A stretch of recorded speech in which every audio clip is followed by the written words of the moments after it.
నిజాయితీగా ఓ వ్యక్తిని ప్రేమించకపోయినా పర్వాలేదు, కానీ ప్రేమించి మోసం చేయడం చాలా తప్పు. కానీ ప్రస్తుత కాలంలో మోసం చేయడం మాట పక్కన పెడితే ప్రేమ పేరుతో ప్రాణాలు తీసే స్టేజ్కి చాలామంది దిగజారిపోయారు. కలిసి తిరిగేంత వరకు బాగానే ఉన్న ప్రేమ ఆ తరువాత హత్య చేసేంత క్రూరత్వంగా ఎందుకు మారిపోతుందో అర్థం కావట్లేదు. తాజాగా ఓ మహిళా కానిస్టేబుల్ కూడా ఇలానే ప్రేమించిన వ్యక్తిని తడిగుడ్డతో గొంతు కోసేంత ఈజీగా హతమార్చింది. మధ్యప్రదేశ్లో జరిగిన ఈ ఘటన తాజాగా వెలుగులోకి వచ్చింది.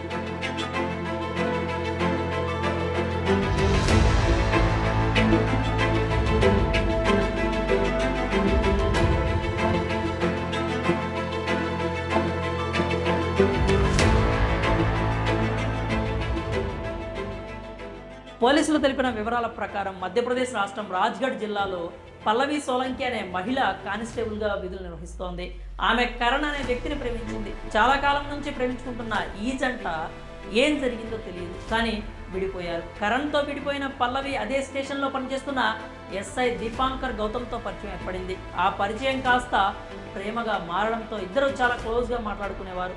ఇదే సమయంలో తన పాత ప్రియుడితో తిరిగి పల్లవి కలిసిపోయింది. ఇలా ఇద్దరితోనూ పల్లవి క్లోజ్గా ఉంటుంది. ఎస్ఐతో పల్లవి క్లోజ్గా ఉండే విషయంపై ఆమె మాజీ ప్రియుడికి అనుమానం వచ్చింది. దీంతో ఎస్ఐతో స్నేహంపై పల్లవిని ఆమె మాజీ ప్రియుడు గట్టిగా నిలదీశాడు. దీంతో పరస్పరం ఇద్దరి మధ్య వాగ్వాదం జరిగింది. ఈ క్రమంలోనే మాజీ ప్రియుడితో కలిసి పల్లవి దారుణమైన ఆలోచన చేసింది.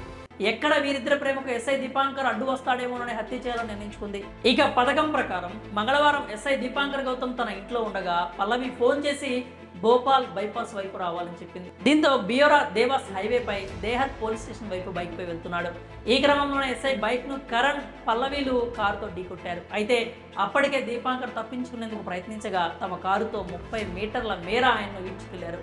దీంతో దీపాంకర్ కు తీవ్ర గాయాలయ్యాయి. వెంటనే స్థానికులు ఆయనను అంబులెన్స్ లో స్థానిక సివిల్ ఆసుపత్రికి తరలించినా ఫలితం లేకపోయింది. అప్పటికే ఎస్ఐ దీపాంకర్ గౌతమ్ మృతి చెందాడు. ఇక ఈ ఘటనపై సమాచారం అందుకున్న పోలీసులు కేసు నమోదు చేశారు. అలానే ఎస్ఐని ఢీకొట్టిన కారణం గుర్తించగా ఈ పని చేసింది పల్లవి, ఆమె ప్రియుడు కరణ్ అని తేలింది. దీంతో నిందితులు ఇద్దరు తామే హత్య చేశామని అంగీకరించినట్లు పోలీసులు తెలిపారు. అయితే తమ ప్రేమకు అడ్డుగా ఎస్ఐ వస్తున్నాడని, అందుకే ఆయనను హత్య చేయాలని అనుకున్నామని పేర్కొన్నారు. అనంతరం ఆ కిలాడి మహిళా కానిస్టేబుల్ ఆమె ప్రియుడిపై వివిధ సెక్షన్ల కింద కేసు నమోదు చేశారు. ఈ తరహా ఘటనలు నిత్యం అనేక ప్రాంతాల్లో జరుగుతూ ఉన్నాయి. కొందరు మహిళలు తమ ట్రాప్ లోకి దింపి ఇలాంటి దారుణాలకు పాల్పడుతూ ఉంటారు. మరి తమ ప్రేమకు అడ్డుగా ఉన్నాడని ఎస్ఐని నమ్మించి హత్య చేసిన ఈ లేడీ కానిస్టేబుల్ పై మీ అభిప్రాయాల్ని కామెంట్స్ రూపంలో తెలియజేయండి.